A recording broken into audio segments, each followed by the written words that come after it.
In today's tutorial, let's learn how to make a Tunisian honeycomb blanket, and this is a small example of the stitching that you will do for this blanket.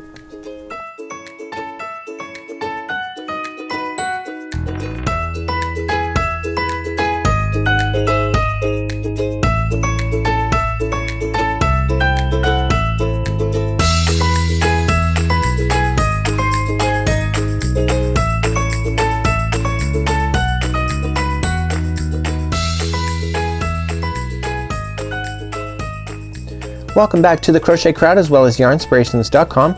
Today this is a mini example of a large afghan that we have here, and this is called a honeycomb blanket. So the way that the stitching is working, it's doing an alternation of doing the purl stitch as well as the simple stitch, and when you combo those up it actually makes for a really neat look. Let me get you another example just to show you what it looks like when it's all done if you were to use a solid color, because you really can't see it this carefully here, but when you see the entire afghan done and laying down, you can actually see the stitch work a lot more better than what you can on this particular example. So what we're going to have today is that this here, for example, is the honeycomb. So you can actually see the honeycomb stitching working. You see it does little hexagonals inside your work. Same thing is happening here. It's just harder to tell when it's a solid, when it's a variegated yarn. Either way, it's a really cool look. So you're gonna learn how to do that today. To do this afghan, you're going to need a flexible cable Tunisian crochet hook or an afghan hook. So here's your afghan hook just like so, but you need the cabling to be on the end in order to get all of the stitches going across, because this is really thick yarn and it's all done as one solid unit. So you'll need to do that. So these ones that are just stop here will not be suitable for you, so you need to have the extension added to your crochet hook. For tutorial purposes, I'm not going to be using this today. I'm just going to be using a small example just to show you what it will look like and the stitch work that's involved for making this. So let's fasten on. I'm going to start off with a slip knot, and I'm only doing a small example just to show you the stitch work that's involved. If you're doing this afghan, you'll need to chain 102. I'm just going to do 16 just to be able to show you what to do. So once it's on your hook, okay, you're just going to just chain as normal. So I'm gonna go 1 and 2, 3, 4, 5, 6, 7, 8, 9, 10, 11, and 12, 13, 14, 15, and 16. So you'll go to 102, and this is what it looks like at this point. It looks like regular crochet, but we're going to change the story in just a moment. Before we can start the fancy footwork, we need to establish the first row first. So we're gonna count second chain from the hook, so 1 and 2, turn it over and get the back hump or the back loop, and just yarn over and pull through and leave it on your hook. So what's gonna happen here is that eventually this is gonna move down to the end of that particular cable that's attached, and you slide it right onto the cable and it gets out of your way. So you're just gonna continue to collect all these. Now this is part of our Tunisian series, so you're pretty well probably comfortable with doing this at this point. If not, you can always just check out other tutorials in this series in order to back up your educational skills, just to catch back up with us. So we're just gonna go all the way across. So if your math is done right and you've chained 102, there should be 102 loops on your particular hook and your cable by the time you're done. In my case I did 16, so by the time I get to the other side there should be 16 loops in order to make this work.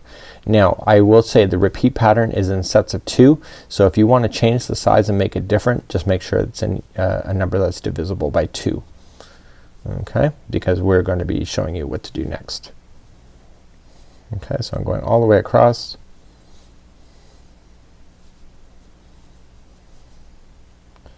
And yeah, so I want to just take a double count. So 1, 2, 3, 4, 5, 6, 7, 8, 9, 10, 11, 12, 13, 14, 15, and 16. So I know that I'm right at this point, and so I'm going to head back in the other direction. No matter what row you're on, every time you go backward, we never turn our work. We're always gonna do it the same way. So we're always just gonna yarn over and pull through 1 loop only, and then the remainder we're gonna yarn over and pull through 2. So we're gonna do that each and every time we go back, regardless of what row we're on. Okay, so that's your standard go-to. And so basically if you were having this all on the cable all the way down your hook, you basically just start pulling this hook backward. So I use this hand to kind of pull the work off the hook more than I'm using this hand to pull the needle back. So it's a combination deal. Okay, so we're gonna go all the way back, and now we're going to begin the process of what we need to do in order to create the honeycomb. So off camera what I have is a little clothespin, and I've colored it green on one side, and that's short for a Tunisian pearl stitch. So and then the other side I've colored as orange, and then that is short for our Tunisian simple stitch. I did that so that I can remember. I found with myself, even with my own examples, that with the yarn being variegated it's hard to always tell what the last row is. So what I wanted to do is that I wanted to label up these to be able to match. So for example, I'm about to start off, and in order to start this pattern we're gonna be mixing Tunisian simple stitch with the pearl stitch.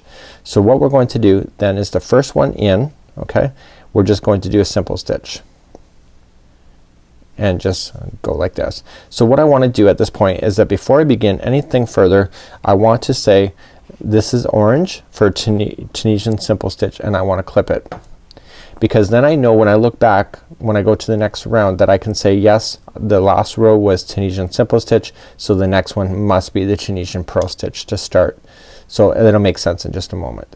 So the next one is going to be a pearl stitch, so we just bring this yarn forward going into the next one. See how the yarn is forward, and then pinch and pull through just like that. Okay, and so the next one is a simple stitch. So just into the next vertical, pull through, and then the next one is a pearl. So we're just alternating between the two. So if this is pearl, okay, so the next one is a simple.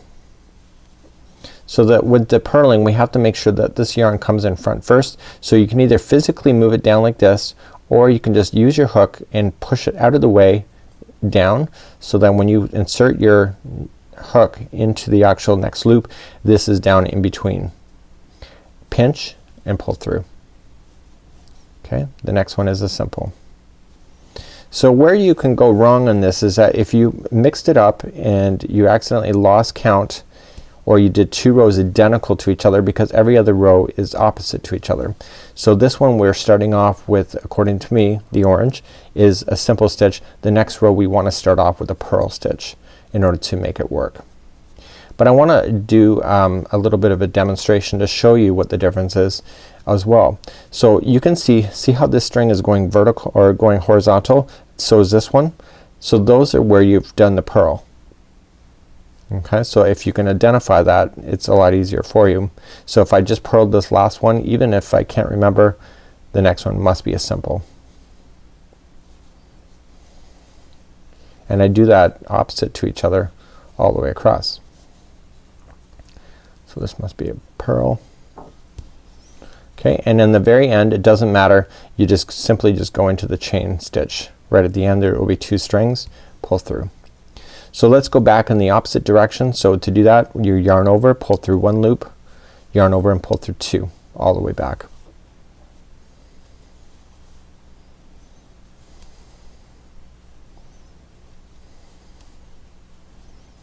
Just like that.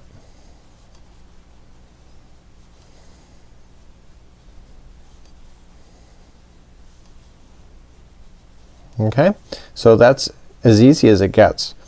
So now what I want to do is that I want to start the next row, but the next row has to be opposite to what is in the row below. So according to this clip I used a simple stitch to start, so this time I'm gonna use a pearl stitch. So I'm gonna move the yarn down forward first and then do a pearl to begin.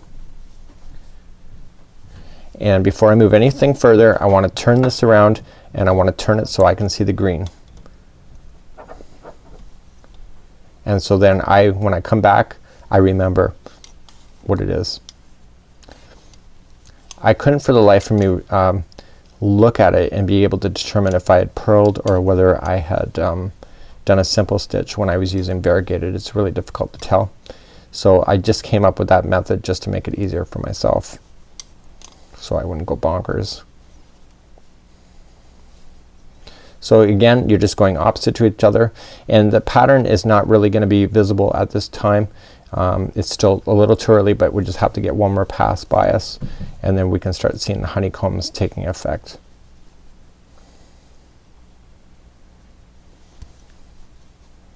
So I'm looking where the verticals are, or sorry, the horizontals. You can see there's, see where they are?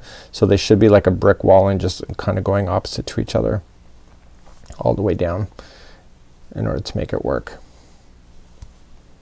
So I guess half the battle is to make sure that you can kind of identify what the stitches is doing. Just pay attention right at the beginning and you should be okay.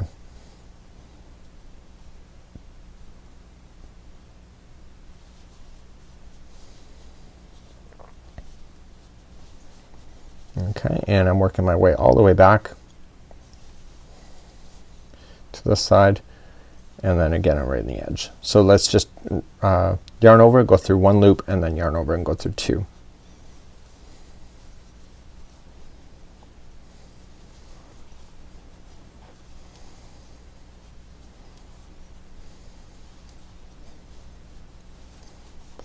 Okay, so now the next row is just, I'm gonna just let you go with this next row.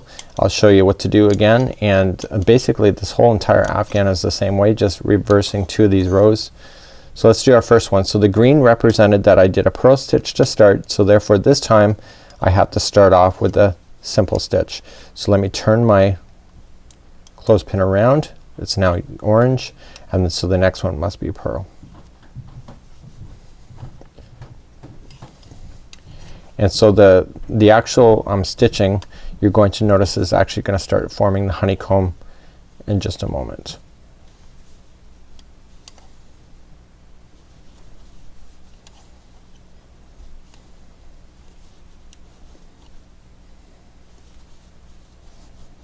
Okay, so you can kind of see from a distance it looks a lot better, but you can kind of see that the honeycomb depressions that are left behind are going to be visible. So let me show you how to I'm gonna finish this off on my own, and I'm gonna come back and I'm gonna show you how to cast off at this particular point as well, because you're gonna want to know how to do that as well.